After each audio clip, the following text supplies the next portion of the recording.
اس سے سفارت خانوں کے اخراجات میں تو ضرور نمایاں کمی واقع ہوئی، لیکن روم میں پاپائے اعظم نے صدائے احتجاج بلند کی کہ ان کے پاس جو سفیر بھیجے گئے ہیں ان کا معیار زندگی اتنا پست ہے کہ ان کے تن بدن سے بدبو آتی ہے۔ اسی طرح انگلستان کے بادشاہ ہنری ہفتم نے ایسے سفیروں کو اپنے دربار سے نکال دیا جن کے کپڑوں میں جوئیں رینگتی تھیں اور جو نہانے دھونے کے عادی نہ تھے۔ اس تجربے کی ناکامی کے بعد کچھ حکومتوں نے اعلیٰ حسب نسب کے ایسے امیر کبیر افراد چن چن کر اپنا سفیر مقرر کرنا شروع کر دیا جو سفارت خانوں کے پورے اخراجات اپنی جیب سے پورا کرنے کی صلاحیت رکھتے تھے۔ آرام پسند امراء اس مفت کی بیگار کو قبول کرنے سے کنی کتراتے تھے۔ بعض ممالک میں ایسے لوگوں پر بھاری جرمانے کیے جاتے تھے، بعض دوسرے ملکوں میں انہیں پولیس اور فوج کی نگرانی میں زبردستی ان کے سفارتی عہدوں پر روانہ کر دیا جاتا تھا۔ مختلف زمانوں میں سفارتکاری کے آداب اور معیار بھی مختلف رنگ اختیار کرتے رہے ہیں۔ ایک زمانے میں سفارتی مشن کی وقت اور اہمیت کا دار و مدار ان بیش بہا اور نادر تحفوں پر ہوتا تھا جو شاہی دربار میں پیش کیے جاتے تھے۔ بعد ازاں تحفوں تحائف کی جگہ سفیروں کا ذاتی جاہ و جلال اور حسن و جمال رنگ لانے لگا۔ 18ویں صدی کے آخر میں انگلستان نے روس میں اپنا ایک ایسا سفیر متعین کیا جو مردانہ حسن صورت میں یوسف ثانی سمجھا جاتا تھا۔ سفارتکاری میں اس کا اہم ترین کارنامہ یہ شمار ہوتا تھا کہ ملکہ کیتھرائن نے اسے اپنے پرائیویٹ ڈریسنگ روم میں شرف باریابی بخشا اور فرمایا، اگر میری عمر کچھ کم ہوتی تو میں اس قدر مصلحت اندیشی اور اختیار سے ہرگز کام نہ لیتی۔ روس کی ملکہ کیتھرائن کی عمر 50 برس سے اوپر تھی اور خوبصورت مرد اس کی کمزوری مشہور تھے۔ عام طور پر یہی سمجھا جاتا ہے کہ ڈپلومیسی میں برطانیہ کا تجربہ دوسروں کی نسبت زیادہ طویل اور وسیع ہے۔ اس میں کلام نہیں کہ انگریزوں نے سفارت کا ڈھونگ رچا کر مغل بادشاہوں سے ایسی مراد حاصل کر لی جن کو آڑ بنا کر رفتہ رفتہ وہ اس بر صغیر کے حکمران بن بیٹھے، لیکن یہ سفارتکاری کا عمل کم اور تجارت کے پردے میں سیاسی سازشوں اور فوجی ریشہ دوانیوں کا نتیجہ زیادہ تھا۔ لارڈ پامرسٹن متوفی 1865 کے زمانے تک ساری دنیا میں انگلستان کے صرف 3 سفیر سینٹ پیٹرزبرگ، پیرس اور ویانا میں متعین تھے۔ باقی مقامات پر فقط ایک آدھ کونسلر اور 2-3 کلرک کافی سمجھے جاتے تھے۔ لارڈ پامرسٹن خود بھی لندن کی وزارت خارجہ میں ہفتے میں 2 یا 3 روز سے زیادہ آ کر بیٹھنا ضروری نہیں سمجھتے تھے۔ فورن آفس کا مٹھی بھر عملہ اپنا زیادہ وقت شغل بیکاری میں گزارتا تھا۔ وقت کاٹنے کے لیے ان کا ایک محبوب مشغلہ یہ تھا کہ شیشوں کو گھما پھرا کر وہ سڑک کے دوسری جانب نمبر 10 ڈاؤننگ اسٹریٹ میں پرائم منسٹر کے ہاں کام کرنے والی خادماؤں پر روشنی کی تیز تیز شعائیں ڈالا کرتے تھے۔ ٹیلی گرافی، ٹیلی فون، ریڈیو، ٹیلی ویژن، ہوائی جہاز اور موجودہ ایٹمی دور کی ہاٹ لائن، سیٹلائٹ اور دیگر برق رفتار ذرائع رسل و رسائل کی ایجادات نے سفارتکاری کی اہمیت اور نوعیت کو یکسر بدل ڈالا ہے۔ ایک زمانے میں امریکہ کے صدر لنکن کی موت کی خبر ہندوستان میں 3 ماہ بعد پہنچی تھی۔ صدر کینیڈی کے قتل کی خبر ساری دنیا میں چند منٹ کے اندر پھیل گئی۔ آج کل مملکتوں اور حکومتوں کے سربراہ ایک دوسرے کے ساتھ فوری طور پر مل کر یا ہاٹ لائن پر گفتگو کر کے بڑے بڑے نازک مسائل پر قابو پا لیتے ہیں۔ موجودہ دور میں سفارتکاری کا سب سے بڑا کمال غالباً یہی ہے کہ وہ حکمرانوں کے درمیان افہام و تفہیم اور باہمی میل ملاپ کا دروازہ ہمیشہ کھلا رکھیں۔ آج کل بیشتر ممالک میں سفارتی عہدوں کو فارن سروسز کے پیشہ ور افراد پر کرتے ہیں، لیکن کبھی کبھی سیاست کے علاوہ دوسرے شعبوں سے بھی بعض لوگوں کو باوجود منتخب کر کے ان عہدوں سے نواز دیا جاتا ہے۔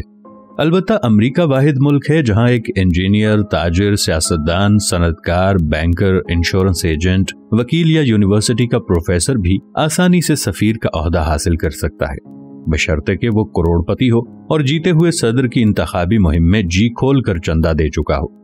ایک بہت بڑے تاجر میکسویل کے متعلق مشہور ہے کہ 1957 میں اس نے $21,000 کا چندہ ادا کر کے سری لنکا میں سفیر کا عہدہ حاصل کیا تھا۔ جب وہ سینٹ کی فارن ریلیشنز کمیٹی کے سامنے پیش ہوئے تو ان سے پوچھا گیا کہ سری لنکا میں کیا مسائل ہیں جن کے ساتھ امریکن سفیر کا واسطہ پڑے گا۔ اس کا وہ کوئی جواب نہ دے سکے۔ پھر پوچھا گیا ہندوستان کے وزیر اعظم کا کیا نام ہے؟ مسٹر میکسویل نے جواب دیا مجھے نام یاد نہیں آ رہا۔ پھر پوچھا گیا سری لنکا کا وزیر اعظم کون ہے؟ مسٹر میکسویل نے جواب دیا اس کا کچھ عجیب اور نامانوس سا نام ہے، مجھے یاد نہیں۔ سری لنکا میں سفیر کے طور پر مسٹر میکسویل کی تقرری منظور ہو گئی۔ وزیر اعظم مسٹر بندرا نائکے تک جب یہ خبر پہنچی کہ کولمبو آنے سے پہلے امریکی سفیر ان کا نام تک نہ بتا سکے تھے تو انہوں نے ہنس کر ٹال دیا اور کہا کہ اس میں تعجب کی کوئی بات نہیں، کیونکہ وہ 4 برس آکسفورڈ یونیورسٹی میں رہے اور صرف 2 شخص ان کے نام کا صحیح تلفظ ادا کرنے میں کامیاب ہوئے۔ پاکستان کو بھی ایک ایسے امریکی سفیر سے واسطہ پڑ چکا ہے جو امریکہ میں غالباً کوکا کولا کی تجارتی فرم کے وائس پریزیڈنٹ تھے۔ یہ معلوم نہیں کہ انہوں نے یہ عہدہ جلیلہ کس قدر چندے کے عوض حاصل کیا تھا۔ پاکستان کے سفیر کی حیثیت سے ہالینڈ جانے کے لیے میں نے عفت اور ثاقب کے ساتھ کراچی سے نیپلز تک سمندری جہاز سے سفر کیا اور چند روز روم میں ٹھہرنے کے بعد ریل کے ذریعے ہم پہلے ایمسٹرڈیم اور پھر دا ہیگ پہنچے۔ ہیگ میں ہماری رہائش ایک تاریخی چوک پیلن 1813 میں تھی۔ اس چوک کے چاروں کونوں میں صرف ایک عمارت تھی۔ ایک کونے میں ہماری 2 منزلہ رہائش گاہ تھی جس کے سامنے خوبصورت باغ اور پیچھے نہایت وسیع لان تھا۔ یہ عمارت حکومت پاکستان کی اپنی خرید کردہ ملکیت ہے۔ اس کے سامنے والے کونے میں وزیر خارجہ کی سرکاری قیام گاہ ہے۔ تیسرے کونے میں وزیر اعظم کا دفتر اور اس کے سامنے کینیڈا کا سفارت خانہ ہے۔ یہ چوک قومی آثار قدیمہ میں شمار ہوتا ہے اور ان پر 4 عمارات کے علاوہ یہاں کوئی اور مکان یا دکان تعمیر کرنے کی اجازت نہیں ہے۔ ہالینڈ کا دارالسلطنت تو ایمسٹرڈیم کہلاتا ہے، لیکن حکومت کے دفاتر ہیگ میں ہیں اور ملکہ کا محل ہیگ سے 30 کلومیٹر دور واقع ہے۔ جب میری باری آئی کہ میں ملکہ جولیانا کے سامنے حاضر ہو کر ان کی خدمت میں اپنی سفارتی اسناد پیش کروں تو شدید برف باری کے دن تھے۔ صبح 8 بجے شاہی محل کی ایک خوبصورت کار اور موٹر سائیکل سوار پولیس کے 8 جوان ہمارے ہاں آ گئے۔ 8:30 بجے میں اس کار پر پاکستان کا سبز پرچم لہراتا ہوا شاہی محل کے لیے روانہ ہو گیا۔ موٹر سائیکل سوار پولیس نے کار کو اپنے حصار میں لے لیا، 4 آگے 4 پیچھے۔ پولیس کے دستے کا سائرن سنتے ہی سڑک کا سارا ٹریفک ہمارے قافلے کو راستہ دے دیتا تھا۔ کوئی 40-45 منٹ کی مسافت طے کرنے کے بعد جب ہم شاہی محل کی حدود میں داخل ہوئے تو صدر دروازے پر ایک چست اور مستعد فوجی گارد نے سلامی دی۔ اندر شاہی دربار کا ایک مارشل مجھے اپنے ساتھ ایک کمرے میں لے گیا۔ وہاں پر ہم کچھ دیر کافی پیتے اور خوش گپیاں کرتے رہے۔ اتنے میں وزارت خارجہ کا چیف آف پروٹوکول اندر آیا اور مجھے اپنے ساتھ ملکہ جولیانا کی خدمت میں لے گیا۔ اسناد سفارت پیش کرنے کے بعد ہم دونوں ایک صوفے پر بیٹھ گئے۔ ملکہ جولیانا کچھ دیر پاکستان کے بارے میں خیر سگالی کی باتیں کرتی رہیں۔ انہوں نے بیگم لیاقت علی خان کا بھی خاص احترام سے ذکر کیا جو مجھ سے پہلے ہالینڈ میں پاکستان کی سفیر رہ چکی تھی۔ پھر پروٹوکول کا عملہ ہمارے سفارت خانے کے ایک افسر مسٹر جمیل الحسن کو اندر لے آیا۔ میں نے ان کا تعارف ملکہ سے کرایا اور اس کے بعد ہم اسی طرح موٹر سائیکل سوار پولیس کے ہمراہ ایک جلوس کی صورت میں واپس ہیگ آ گئے۔ ہالینڈ کے ساتھ ہمارے تعلقات میں کوئی الجھاؤ نہ تھا۔ اس کے علاوہ اس زمانے میں وہاں پر پاکستانیوں کی تعداد بھی نہایت کم تھی۔ اس وقت تک ان کے بھی کوئی خاص مسائل پیدا نہ ہوئے تھے، اس لیے سفارت خانے میں میرا کام غیر معمولی حد تک آسان اور ہلکا تھا۔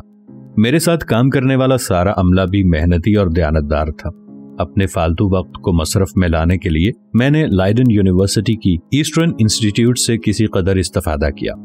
صوفی مشرف خان اور ان کی ولندیزی بیگم سے راہ و رسم بڑھی تو صوفی عنایت خان کے حوالے سے میں نے یورپ میں صوفی تحریک کا تھوڑا بہت جائزہ لیا۔ اس کے علاوہ یوٹریکٹ یونیورسٹی کی انسٹیٹیوٹ آف پیراسائیکالوجی کے ڈائریکٹر پروفیسر ٹین ہاف کے ساتھ بھی میرے دوستانہ مراسم قائم ہو گئے۔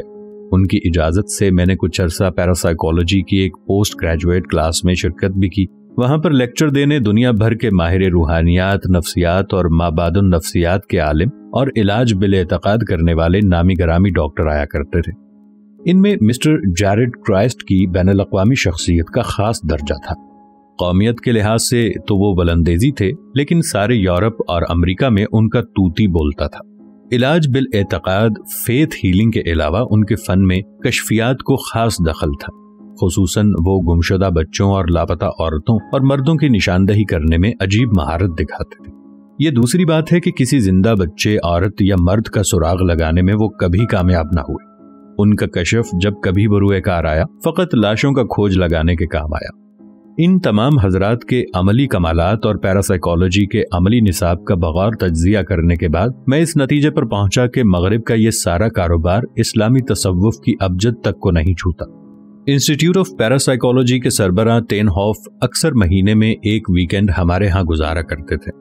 مولانا اشرف علی تھانوی کے مرشد حضرت حاجی امداد اللہ مہاجر مکی کی تصانیف ضیاء القلوب کا انگریزی ترجمہ کر کے میں نے انہیں دیا تو وہ ششدر رہ گئے۔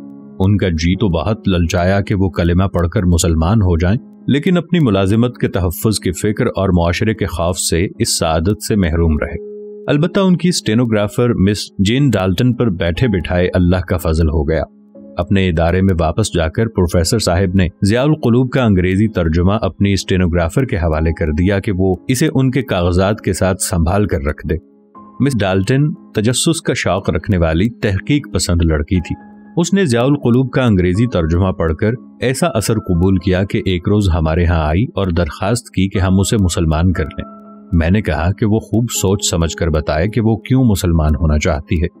اس نے جواب دیا کہ وہ اس راہ سلوک پر چلنے کی آرزو مند ہے جسے اختیار کرنے کا طریقہ ضیاء القلوب میں بتایا گیا ہے۔ ہم نے نہایت خاموشی سے اسے مشرف با اسلام کر کے اس کا نام رابعہ رکھ دیا۔ اس کے بعد کچھ عرصے تک وہ ہمارے ہاں رہی۔ عفت نے اسے قرآن شریف ختم کرایا۔ پھر وہ ملازمت چھوڑ کر اپنے گاؤں چلی گئی اور عبادت اور ریاضت کے سہارے راہ سلوک پر ایسا قدم رکھا کہ دیکھتے ہی دیکھتے ہم جیسے گنہگاروں کی پہنچ سے بہت دور نکل گئی۔ اس نے ساری عمر شادی نہیں کی اور اب کچھ عرصے سے اس کا مستقل قیام مکہ معظمہ اور مدینہ منورہ میں ہے۔ دنیا کے دوسرے بہت سے دارالخلافوں کی طرح ہیگ میں بھی مقامی لوگوں کا ایسا گروہ موجود تھا جو سفارت خانوں کے استقبالیوں میں بن بلائے مہمانوں کی حیثیت سے شریک ہونے کا کوئی موقع ہاتھ سے نہیں جانے دیتا تھا۔ قریباً ہر سفارت خانے کی ریسیپشنز میں یہ جانے پہچانے مان نہ مان میں تیرا مہمان نظر آیا کرتے تھے۔ خوش لباسی اور خوش گفتاری ان کا خاص طرح امتیاز تھا اور موقع محل کے لحاظ سے وہ ہلکی پھلکی گپ شپ اور مقامی سکینڈل سنانے میں بھی ید طولہ رکھتے تھے۔ ہالینڈ کی وزارت خارجہ کے افسر ان لوگوں کی طرف نہایت قہر آلود نگاہوں سے گھورا کرتے تھے، کیونکہ ان کے خیال میں غیر ملکی تقریبات میں گیٹ کریش کر کے یہ افراد ڈچ قوم کا وقار گرا رہے تھے، لیکن عام طور پر سفارت خانے ان سے قطع تعلق کرنا مناسب نہ سمجھتے تھے۔ البتہ کمیونسٹ ممالک کی تقاریب میں شامل ہونے سے یہ لوگ بھی احتیاط برتتے تھے۔ اپنے اپنے وطن کا قومی دن ہر سفارت خانے کے لیے خاص اہمیت اور جشن کا دن یعنی ریڈ لیٹر ڈے ہوتا ہے۔ اس دن کو منانے کے لیے عام طور پر ایک شاندار استقبالیہ منعقد کیا جاتا ہے جس میں اکثریت ایسے مدعوی کی ہوتی ہے جو یوں بھی وقتاً فوقتاً ایک دوسرے کے ساتھ ملتے جلتے ہی رہتے ہیں۔ بھیڑ بھاڑ، ناو نوش، خوشخوری اور سبک گفتاری کے انبوہ کے درمیان یہ استقبالیے بعض اوقات ماہی منڈی کا سا سما پیش کرتے ہیں، جہاں پر ایک دوسرے کے ساتھ سنجیدہ گفت و شنید کا امکان سراسر مفقود ہوتا ہے۔ ایسے ہجوم میں خاموش رہ کر صرف کھانے پینے سے دلچسپی لینا معیوب سمجھا جاتا ہے، اس لیے ہر کوئی ایک غیر معین سی خیر سگالی کی آڑ لے کر ایسے اسمال ٹاک کرنے میں لگا ہوتا ہے جن کی مثال اور کسی جگہ ملنا محال ہے۔ اس کے علاوہ ہر شخص خوب سے خوب تر کی تلاش میں اس قدر سرگرداں ہوتا ہے کہ گفتگو کے دوران اگر اپنے مخاطب سے زیادہ کوئی اہم شخصیت نزدیک نظر آ جائے تو منہ کی بات ادھوری چھوڑ کر آنن فانن اس کی طرف رجوع کرنے میں کوئی حرج نہیں سمجھا جاتا۔ دنیا بھر کے بہت سے ممالک میں اس طرح کی بے شمار تقاریب میں شریک ہونے کے بعد میرا اندازہ ہے کہ ان استقبالیوں میں کوئی مقصد پورا نہیں ہوتا اور تھوڑی سی وقتی نمائش کو چھوڑ کر ان کا حاصل فقط وقت اور وسائل کا ضیاع ہے۔ ایک بار میں نے وزیر خارجہ مسٹر بھٹو کو ہالینڈ سے یہ تجویز لکھ کر بھیجی تھی کہ ہمارے سفارت خانے اس قسم کے رسمی استقبالیوں پر جو لاکھوں زر مبادلہ ہر سال خرچ کرتے ہیں، اس کا زیادہ بہتر مصرف یہ ہوگا کہ اس رقم سے دوائیاں خرید کر اپنے وطن کے غریب بیماروں میں مفت بانٹ دی جائیں۔ اس خط کا تو مجھے کوئی جواب نہ ملا، لیکن مجھے امید ہے کہ ایک نہ ایک روز کوئی نہ کوئی حقیقت شناس ملک جرت سے کام لے کر اس بے معنی، بے مقصد اور مصرفانہ رسم سے نجات حاصل کرنے میں کامیاب ہو جائے گا۔ ہالینڈ پہنچ کر محکمہ پروٹوکول کے ایک افسر نے مجھے برسبیل تذکرہ یہ بتایا کہ اگر ہم سور کے گوشت یعنی پورک، ہیم، بیکن وغیرہ سے پرہیز کرتے ہیں تو بازار سے بنا بنایا قیمہ نہ خریدیں، کیونکہ بنے ہوئے قیمے میں اکثر ہر قسم کا ملا جلا گوشت شامل ہوتا ہے۔ اس انتباہ کے بعد ہم لوگ ہالینڈ کے استقبالیوں کا ایک من بھاتا کھاجا قیمے کی گولیاں یعنی میٹ بالز کھانے سے اجتناب کرتے تھے۔ ایک روز قصر امن میں بین الاقوامی عدالت عالیہ کا سالانہ استقبالیہ تھا۔ چودھری ظفر اللہ خان بھی اس عدالت کے جج تھے۔ ہم نے دیکھا کہ وہ قیمے کی گولیاں سرکے اور رائی کی چٹنی میں ڈبو کر مزے سے نوش فرما رہے ہیں۔ میں نے عفت سے کہا کہ آج تو چودھری صاحب ہمارے میزبان ہیں، اس لیے قیمہ بھی ٹھیک ہی منگوایا ہوگا۔ وہ بولی ذرا ٹھہرو، پہلے پوچھ لینا چاہیے۔ ہم دونوں چودھری صاحب کے پاس گئے۔ سلام کر کے عفت نے پوچھا، چودھری صاحب یہ تو آپ کی ریسیپشن ہے، قیمہ تو ضرور آپ کی ہدایت کے مطابق منگوایا گیا ہوگا۔ چودھری صاحب نے جواب دیا، ریسیپشن کی انتظامیہ کا محکمہ الگ ہے، قیمہ اچھا ہی لائے ہوں گے، لو یہ کباب چک کر دیکھو۔